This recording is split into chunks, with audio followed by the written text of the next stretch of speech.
Hivi leo Raila Amolo Odinga amesema kuwa halazimishi mtu yoyote kufanya maandamano bali ni kwa hiari tu ya mtu. Pia aliongezea akisema kwamba Rais William Ruto amekataa kuongea nao na kwa hiyo hawatasitisha maandamano hata nini fanyike. Aidha, alisema kwamba wao kama wanaazimio walikuwa wamedai vitu vinne tu ambavyo ni gharama ya maisha kushukishwa.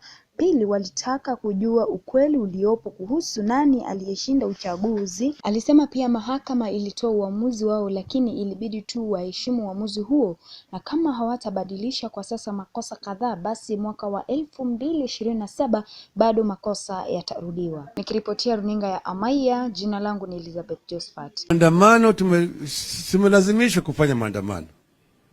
Manake jamaa amekataa kuongea na sisi. Sisi tumekuwa na dai 4.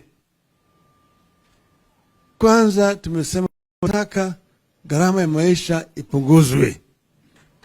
Bei ya bidhaa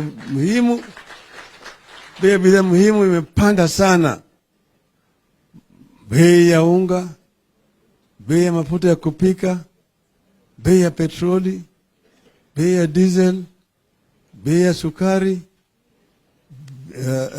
karo ya shule, hata bei ya stima yote imepanda, hata kodi ya nyumba iko juu sana.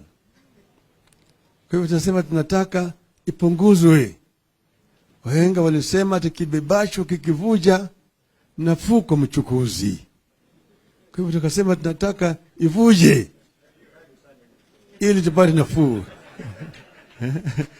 Sasa tumesema hiyo ni kwanza. Pili, tukasema tunataka kwa haki. Tunataka kujua matokeo ya uchaguzi uliopita. Maana yake nyinyi mnaona bwana Chebukati akikimbia pande ile na watu wawili, na Cherera na watu watatu. Kwa hivyo walikuwa 3 pande hii na 4 pande hii. Sisi wende wazimu. Maana yake 3 walisema bwana Ruto alishinda, 4 wakasema hapana, Ruto hakushinda. Na wakatoka kutoka pale Bomas of Kenya wakaenda kule Serena, wakaongea na waandishi wa habari, wakasema ile matokeo Chebukati anatangaza sio halali. Tukaenda mahakama kuu.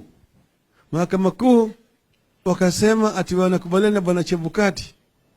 Tukasema ndio, sisi tukubaliana na maamuzi ya mahakama kuu, lakini tunaheshimu. Na tukakaa namna hiyo. Lakini baadaye kukatokea sasa mambo tofauti.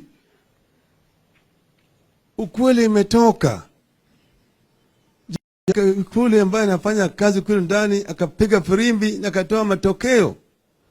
Iko na sahihi, iko na stampu, na iko na hata na ile inaitwa barcode ambayo ukipiga picha namna hii inakuambia wewe wapi hiyo ilirushwa, siku gani, saa ngapi.